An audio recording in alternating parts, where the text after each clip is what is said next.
Bharat is at a critical junction. ఇవాళ భారత్కి మీ నమ్మకం కావాలి. మీ నమ్మకమే ఇవాళ పెద్ద పెట్టుబడి.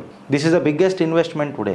Weather you want to save this country or whether you want to lose this. దేశాన్ని ముక్కలు ముక్కలు చేసే ప్రయత్నం జరుగుతున్నది. ప్రతి పాట మీరు చూడుండ్రి, మళ్ళా రచయితలు రా, కవులు లే అని కొన్ని పాటలు వస్తున్నాయి. తెలంగాణలో మొదలైంది, మళ్ళా చైతన్యంతో పాటలతో ప్రజల మనసులల్లా ఉత్తేజాన్ని నింపి యాంటీ ఇండియా మాటలు మాట్లాడి అలా ఉత్సాహాన్ని ప్రభుత్వానికి వ్యతిరేకంగా కంటే నువ్వు ప్రభుత్వానికి వ్యతిరేకంగా ఉండు, నేను కూడా ఉంటా. ఇప్పుడే మాట్లాడినా జేపీసీ ఎందుకు సార్ వక్ఫే ఎక్స్క్యూజ్ మీ పెట్టండి అని చెప్తూ. కాకపోతే అది పక్కకు పెట్టి నువ్వు యాంటీ ఇండియా అయిపోతున్నావు చూడు, యాంటీ భారత్ అవుతున్నావు చూడు, అది ప్రాబ్లం నేను అంటా. ఇలా ప్రతి కవులను లే అని చెప్పి పిలుపులు ఇస్తున్నది ఈ ఎర్ర జెండా బ్యాచ్. ప్రతి రచయితకు కూడా రా అని చెప్పి పాటలు పాడుతున్నారు. కంసుని చెరలో కన్నయ్య ఎవరో అని అంట. ఇప్పుడు నేను ఏం మాట్లాడుతున్నానంటే కంసుని చెరలో కన్నయ్య ఎవరో కాదు. ఆ పాట ఎవరు రాసిండ్రో మీరు ఒకసారి మీకు తర్వాత నేను చూపిస్తాను. ధీటైన జవాబు చిత్రగుప్తి. గిరీష్ మొత్తం ఎందుకు చెప్తలేవు, మొత్తం చెప్పి వాళ్ళని నేను ఫేమస్ చేయదలుచుకో, ఆ ఐడియాలజీని నేను ఫేమస్ చేయదలుచుకోలే. కాకపోతే ఏడుదాకా మాట్లాడాలను పాటలు ఇట్లా రాస్తున్నారు. కంసుని చెరలో కన్నయ్య ఎవరు. ఇప్పుడు నేను ఏం మాట్లాడుతున్నానంటే మీ ఆలోచన అర్బన్ నక్సలైట్గా చిత్రీకరిస్తున్నారు కదా, మతతత్వం మీద సుప్రీంకోర్టుకే చురుకలు పెడుతున్నా అని చెప్పి మాట్లాడతారు కదా. నేను ఆ కమ్యూనిస్టులను ఒక క్వశ్చన్ అడుగుతున్నా.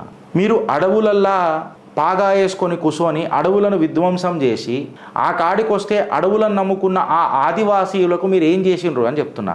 ఇవాళ ఒక ఆదివాసీ మహిళనే రాష్ట్రపతి అయింది, నా సర్కార్ నడుస్తుంది. ఆదివాసీయులకు మీరు ఏం చేసిండ్రు అని చెప్తున్నా, వాళ్ళని కన్వర్ట్ చేసుడు తప్ప. మీ Marx or to that matter మీ కమ్యూనిజంలా ఎంతమంది సైనికులు బలైనరు అని చెప్తున్నా, వాళ్ళందరూ భారతమాత ముద్దు బిడ్డల కాదా అని చెప్పి చెప్తున్నా. నువ్వు చేతిలో పట్టుకున్న నీ హ్యాండ్ కర్చీఫ్ ఎంతసేపు నువ్వు కమ్యూనిజంని నువ్వు పోర్ట్రే చేస్తున్నప్పుడు పాట కూడా ఇట్లనే మొదలవుతుంది ఫ్రెండ్స్. అది నేను ఇలా కమ్యూనిస్టుల గురించి మాట్లాడుతున్నా. బట్టలు లేని ఒక పిల్లగాడు వస్తాడు, ఆ పిల్లగాడికి బట్టలు లేవెందుకు, ఆ స్థితికి తీసుకొచ్చిన ప్రభుత్వాలు ఏంది అని అనేది నా సిద్ధాంతం మాట్లాడుతుంది. సర్వైవల్ ఆఫ్ ద వీకెస్ట్ అని చెప్పి నా సనాతన ధర్మం మాట్లాడుతుంది. పాశ్చాత్య దేశాలు మొత్తం నువ్వు అన్నావు కదా, కాషాయాలు కార్పొరేట్లుగా చలామణి అవుతుంటే అని చెప్పి పాడినావు కదా. కాషాయాలు కార్పొరేట్లు కాలే, మీ కమ్యూనిజాలల్లా గుండెలల్లో కూర్చొని కాలగర్భంలో కలపనికే కాలాంతకులు మీరు, మిమ్మల్ని కాలభైరవులై వెంటాడుతున్నారు. ఎందుకు చెప్పాలి నా ఫ్రెండ్స్, ఆ పోరాడుతో షర్ట్ లేదని చెప్పి నేను ఆలోచిస్తున్నా, నువ్వు షర్టు లేకుండా సానుభూతి చూపుతున్నావు. Survival of the fittest gun ఎత్తుకొని మాట్లాడతానని అంటారు. ఇవాళ ఆ గన్నుకి మర్త పెట్టి తంతున్నామని చెప్పి మాట్లాడితే మీరు మీరు ఏం మాట్లాడుతున్నారు? ఇవాళ రచయితలు లే, కవులు రా అని చెప్పి పిలుపులు ఇస్తారు. మళ్ళా గన్ను కంటే కలమే గొప్ప అని అయినప్పుడు ఆ కలాన్నే మీరు ఎందుకు మాట్లాడలే? అడవులలో గన్నులను ఎందుకు ప్రోత్సహించరు? ఆ కమ్యూనిస్ట్ నా కొడుకులను అడుగుతున్నా నేను, చెప్పురు నాకు. మీ ఆలోచన అర్బన్ నక్సల్ కాకపోయినుంటే కశ్మీర్లో ఆజాదీ అనే స్లోగన్ ఎందుకు వస్తుంది అని చెప్పి నేను మిమ్మల్ని ప్రశ్నిస్తున్నా. హమే చాయ్యే ఆజాదీ, హమ్ లేకే రహింగే ఆజాదీ ఎందుకు వస్తుంది అని చెప్తున్నా.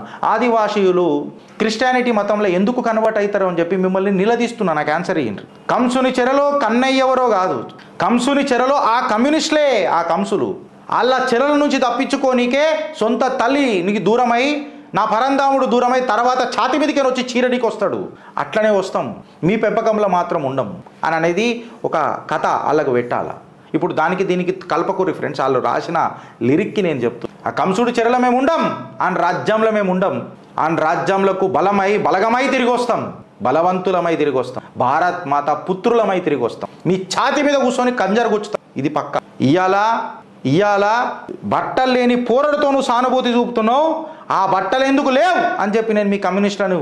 ఇవాళ ఎగిరేమి ఎర్ర జెండా నా సైనికుల రక్తంతో తడిసింది, అది అందుకే ఎర్రగా అయింది. అది నీ జెండా తెల్లగానే ఉన్నది, నీ మనసులు నల్లగున్నాయి, నల్ల మొకపోళ్ళు మీరు. ఫ్రెండ్స్ చాలా చాలా జరుగుతున్నది, స్టార్ట్ అయింది మళ్ళా. ఇప్పుడు పైసలు లేవు కాబట్టి వెనకటికి వీళ్ళందరూ అవసరం లేకుండే. ఫోర్డ్ ఫౌండేషన్లు, వరల్డ్ విజన్ ఫౌండేషన్లు, మొన్న చెప్పినా కదా యుఎస్ఏడ్ మొత్తం చెప్పింది కదా చిత్రగుప్త్, వీళ్ళని పట్టుకొని ముంగటికి పోయినరు. ఇప్పుడు మళ్ళా లే రా అని పిలుపులు ఇస్తూ ఆలోచిస్తారా లేక అనుభవిస్తారా ఫ్రెండ్స్? భారత్ మాతాకి జై.